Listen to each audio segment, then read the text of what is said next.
Today's topic is possibilities and probabilities, because I've received another request from a course member, and the question was whether a specific profit expectation could be implemented in practice. My response was that it depends on a variety of factors, one of which is probability. Roy Sullivan is my favorite example on this subject. Roy Sullivan was a park ranger in the United States who was struck by lightning 7 times. The chances of something like that happening are minuscule. Nonetheless, for Roy Sullivan, it has become a complete reality. That means that even if the likelihood is extremely low, the consequences could be disastrous. For example, one could consider the statistics for plane crashes and argue that flying is the safest mode of transportation. However, there are always reports of plane crashes, and for those affected by the situation on the plane, it is a nightmare. So the goal of trading is to find something that brings both of those things together in the best way possible. That means we need to find something that is feasible and has a reasonable chance of producing positive results. Fortunately,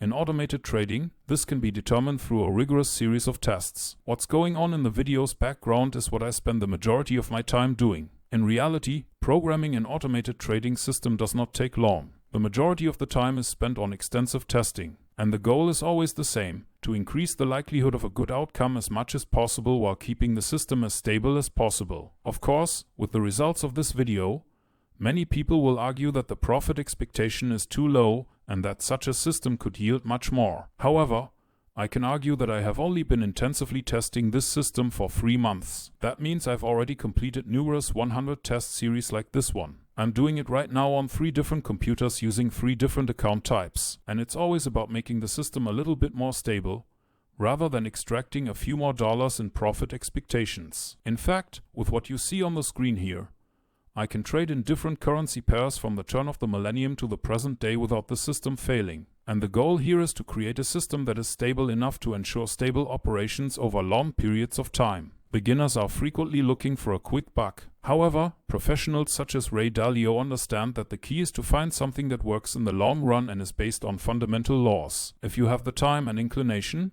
you should look into Ray Dalio's book Principles. It taught me a lot of things. When this system is ready, an exclusive offer will be made to some existing customers who meet the necessary criteria to trade such a system profitably. However, because consulting is included, the cost will be in the 4-digit range. However, it will undoubtedly take several months before all of this is ready to go. If this sounds interesting to you, you can pre-register. I simply wanted to demonstrate what is not only possible, but also likely in this video, because once you've ensured the most stable operation possible, it's easy to keep optimizing a working system in the long run. That's all for now. Thank you for watching, and I hope to see you in the next video.